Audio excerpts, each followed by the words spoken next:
Wherever you are, welcome to another of my takes, and today I'd like to introduce some of my trolls. First of all, Christopher Hamlin, who claims he's an expert on China, and I'll explain why he makes this claim in a moment.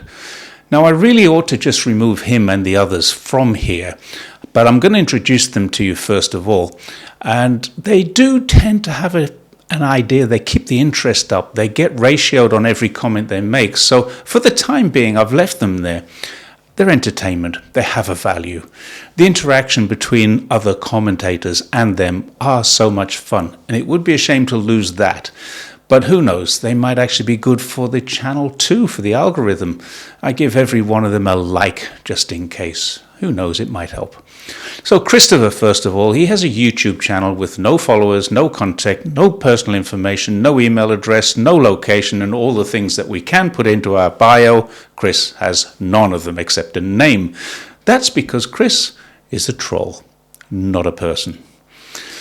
One of his comments, in fact, it was the first comment that I saw a couple of days ago. I didn't screenshot it, and I've got so many comments that I just don't have the time to scroll through them to find them again. But I did copy it, and you can go through and find it yourself if you want to. I haven't removed it. But anyway, this is what he said. Go on Red Note and start a conversation about Tibet, the Uyghurs, Taiwan, and Falun Gong, spelt badly, and you will find out just how open China really is. Now, I replied to him, actually, people are doing exactly that already, so you're out of date, Christopher. Red Note isn't censored, it's regulated. There's a difference. Lies and misinformation are removed, and the matters you're referring to are both lies and misinformation. Are you misinformed? If you are, you can get on Chinese social media and ask people here questions, unless, of course, you're part of the misinformation. And this is a classic case of people who are part of that misinformation. They are unidentifiable, they're unidentified, they make comments anonymously that they hope will be seen by many and cause those many to think about the alternative. Unfortunately, he's on the wrong channel. 99.9% of my subscribers are not like Chris. A few moments later, I came across these two, also from him. Aren't all Chinese EVs heavily subsidized by the Chinese government? And is there censorship in China? Now look carefully at these. They're cleverly worded. The first one seems to indicate that this is something bad. Even Tesla is subsidized by the Chinese government.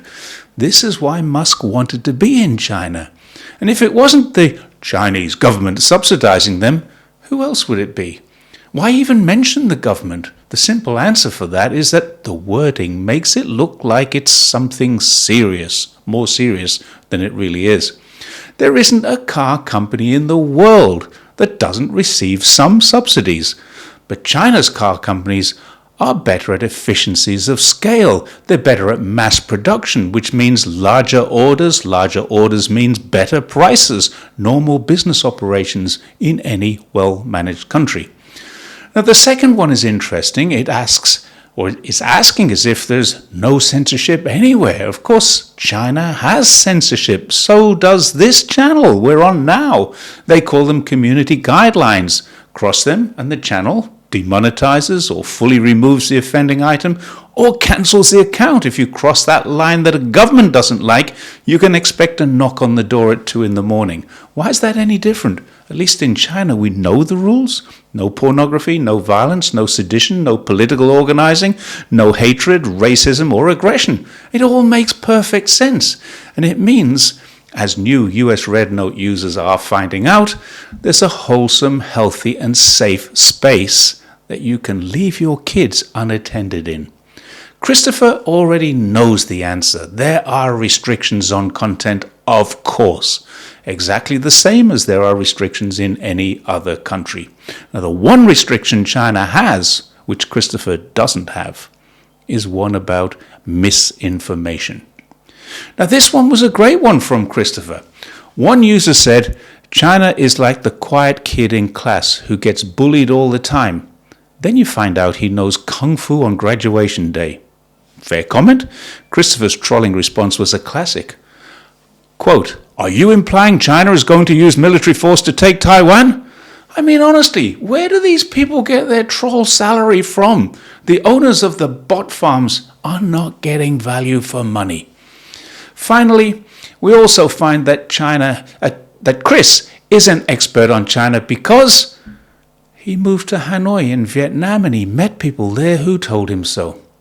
Except that Vietnam has several thousand years of history of being friends with China. That was destroyed for a short period of time by interference from the United States, which felt, for some unknown reason that no one can quite explain with any clarity, that they needed to mobilize there en masse and slaughter several million of the people who lived there in peaceful coexistence with their northern neighbors. What a joke Chris turned out to be. Disappointing joke too. Another troll that I see often is Lance. Lance visits my site regularly and leaves what appear sometimes to be reasonable comments in some cases, but others are insidious propaganda carefully worded as either concern or curiosity. But the meaning is clear. Here's his latest. I'm quite pleased about this situation. The Red Book one. Red Note. A reasonable statement, but it goes on. It'll be a superb learning curve for many people as they find out how an authoritarian dictatorship works and seeing censorship of anything and everything in action. I thought he was talking about the USA. Sadly, it won't work, he said, because the CCP will cack their pants. They don't want their population knowing about the outside world, hence the firewall. To get onto YouTube, Chinese people will need to use an illegal VPN. The same applies to the Chuckle brothers here. That was Fernando and I. So putting aside the humorously worded insult to myself and Fernando, there's just so much to unwrap in this one comment. Let's get started. VPNs are sold openly by China Mobile, China Telecom, and China Unicom, the three suppliers of mobile phone services. Every company which deals with the outside world would have one. Every government officer and many students have them. They are not illegal at all. But they are most definitely controlled. You need a reason to have one. Lance knows this because I've told him. But he persists without evidence, despite the most obvious and glaring evidence. If we, the Chuckle brothers, were acting illegally, how long do you think we'd last? Point proven. We're using them and no one stops us. Remember, this is the same person who a couple of sentences before called China an authoritarian dictatorship. Yet they allow Fernando and I to travel, vlog, report, and discuss what we see with impunity. It just doesn't hold water. But, Lance, if you want to persist with it, be my guest. As for the CCP will cack their pants, that's absolutely laughable. The US Senate and Congress must be the ones with soiled underwear right now. China is opening up visa-free, and now you can climb the Great Firewall. Everything I'm seeing on Twitter is the same. China is amazing. Sorry, Lance, this one doesn't add up anymore. That cat is out of that bag. The Great Firewall is there to stop misinformation. There is censorship inside of it. No one would deny that. But there's a great reason. No one wants to see and hear the rubbish people like you and Christopher are spouting. So this troll is another very regular one, visiting almost all of my videos. I very much doubt this person has ever watched one because there are never comments that refer to the content, just the thumbnail. But on this particular day, the person was interacting with many of my followers and getting into discussions with comments such as this one. Voice of America is blocked in the PRC. One thing that's noticeable is that Voice of America didn't get capitals, but PRC did. As did the question, why? Well, there's no need to shout FL338. Just ask and I'll tell you. It's because it's full of misinformation, which you either seem to want to propagate or perhaps you believe. I'm certain you're not misinformed, as you do seem to be employed to do this. No one would be so diligent and so vocal on a channel that they would comment on every video, especially when they seem to hate the content, unless they were paid to do so. Another one. In 2011, Ai Weiwei wrote an article for the New Statesman, China's Paid Trolls Meet the 50-Cent Party. I think Ai Weiwei said army, but we won't quibble over that. Unfortunately, the PRC blocked it, he said. And I agree it's unfortunate, but perhaps for different reasons. And the reason I agree with this is that if they allowed it, if they promoted it, and if Chinese people had read it, they would have laughed out loud, and many of them, probably in the tens, if not hundreds of millions, would have tried to sign up for free money to respond to trolls like you. Perhaps the CPC were just saving themselves a lot of hard work. The next one is self-explanatory. Why is the Chinese version of New York Times blocked in the PRC? And I should have thought that was obvious. If you read the New York Times and believe it's accurate and truthful, then good for you. Harry Potter is not real, and neither is Hollywood or Fox News. Put them in the same category. No one of any intelligence reads the fiction put out by what were once reputable media outlets, but are now extremely good fiction writers. Jerry, he asks again in yet another one. Can you explain why the PRC blocks them? Yes, I can. I just did. There's a block on misinformation. Portray China accurately, as millions of social medias do, and you won't get blocked. Ever. Now, this one is interesting because in it he claims I might be deleting his comments, as if I would do such a thing. Unless a post is abusive, offensive, aggressive, or has been repeated many times, I never remove them. YouTube is doing that, not me. So sorry, take it up with them. I've tried. This one is quite worrying, though. Jerry, it starts out. Joseph John, also known as Wong Kin Chung, holds a Portuguese passport and Hong Kong residency and was previously based in the UK. He was arrested for posting pro-independence and anti-China content on social media after returning Hong Kong to visit family in 2022. Jerry, do you support a person be arrested for making statements made in other countries? If so, would you support Australia arresting you for making anti-Australia statements while you're in the PRC? My answer to this is, to be clear, I've never made an anti-Australian comment. So my arrest would be unfair. Wong King Chun has made several anti-China and anti-Hong Kong and should face investigation. He called for riots. He called for foreign intervention in his own country, not Portugal, but China. And unlike him, I'd be very happy to answer allegations of my wrongdoing, because I'm completely convinced I've done nothing wrong. Now, if anyone can prove otherwise, please collate what you see as your evidence, present it to either the Australian Security Intelligence Organisation or the Federal Police so they can investigate me, give them my email address and phone number. I'll be happy to help them with their investigations from here. I do support people being arrested for seditious comments, as should all law-abiding people, don't you? Advocating foreign intervention in Hong Kong's protests and organizing Facebook groups to go out and protest violently are crimes in every country of the world. Even the BBC knows this one is a criminal, and I've linked their report at the end of this. Len, a new one, said he loved to listen to me, but I suspect that was sarcasm, because he went on to say that voting is what democracy means and that Trump will change America for better or worse. He's absolutely right. He must be a genius. Trump will do either much better or much worse than Biden. We don't know yet. There are different interpretations on what democracy is, but ask yourself one question. Am I better off now than before? If the answer is yes, then that's good. Good for you. If the answer is no, then it isn't parties or people who need to change. It's policies and implementation. Democracy in China works like that. Policies change. The party doesn't, but it works. Here's what I suggest to Len or anyone else who is critical of the political scene in China. Go online. You can do it now through RedNote, even Douyin. Ask 100 Chinese people which they would prefer. An American or Westminster-style democracy, or what they currently have. When you have more than 90% of them laughing at you, you're going to realize that China's democracy actually does work for most of the people most of the time. Here's another one from Lance, who does this on many of my videos, all about VPNs.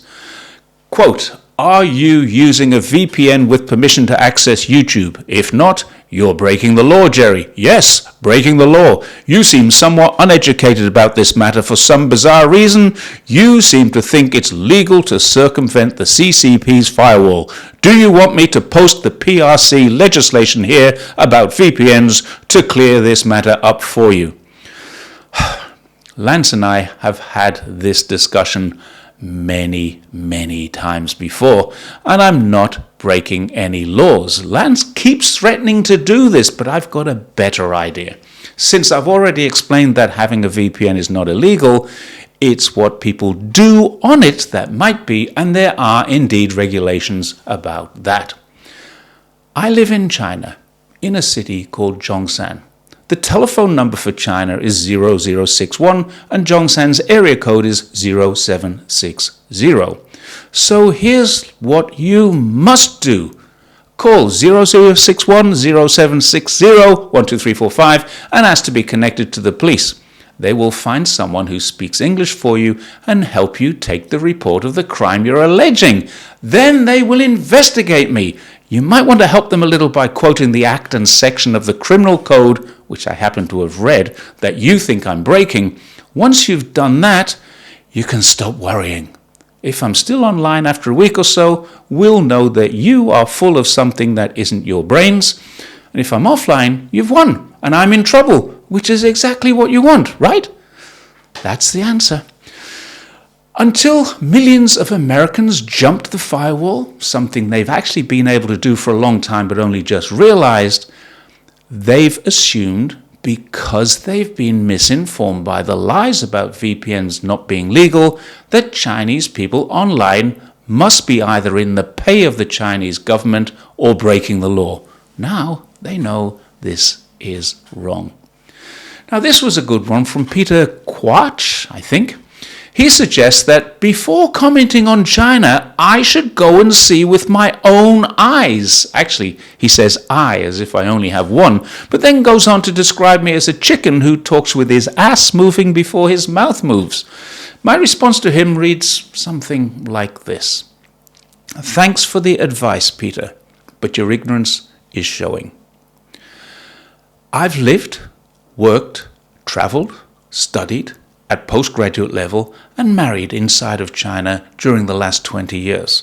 I've cycled over 50,000 kilometers inside of China's borders. I've visited 19 of 22 provinces, all 4 municipalities, all 5 of the autonomous regions, and both the SARs. Now, please tell me what's your experience which makes you think you know better than me. Now, I'm not suggesting for one moment that I'm right and you're wrong.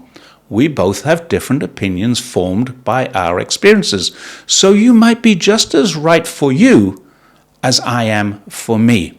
Or you might be a complete imbecile for all I know. Please clarify in your next response. By the way, I haven't had a response to that yet, or if I have, it's been blocked.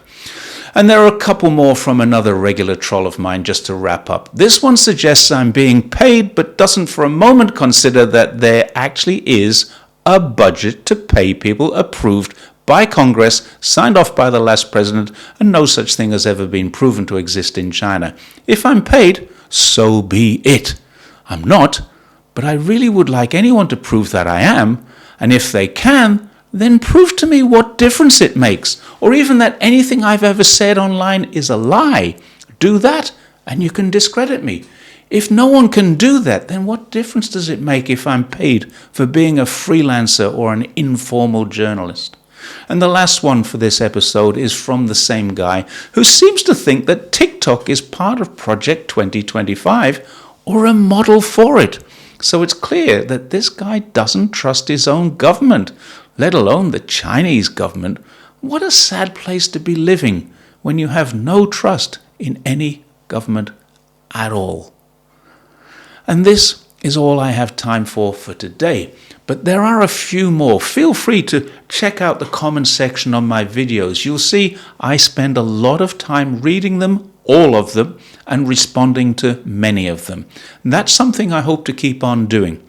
And to do that, I might need your help. There are always 1 or 2 negative comments. That's understandable. But in this case, in this one about the red note, there seems to be an air of desperation in the comments that came in. And I suspect the officers in charge of these farms must have cancelled all leave, given instructions, and set their minions on a path to harass anyone who is discovering or anyone who's been talking about China in a positive light. I just wish that from time to time some of these would actually watch my videos, sometimes sit through the adverts and give me a little additional revenue. I know they won't. I hope that you will. I'm probably going to remove all these people I've talked about in this video from the channel the next time I see them. I'm certainly not giving them the satisfaction of getting more replies from me. I'd rather spend time dealing with people who care. And on that note, I'd like to thank you all for your likes, your positive comments, and from time to time helping me by sitting through the adverts once or twice to help raise a little money. Once the revenue of this hits $1,000 a month, which it never has yet, I can afford to hire a young graduate to help me with my approach to Chinese social media, putting subtitles onto these on Western media, and generally offering a better service to the people who enjoy my takes. So it's appropriate that I start losing the people who don't. Thank you very much for watching this extra long one, and I will see you next time. Bye for now.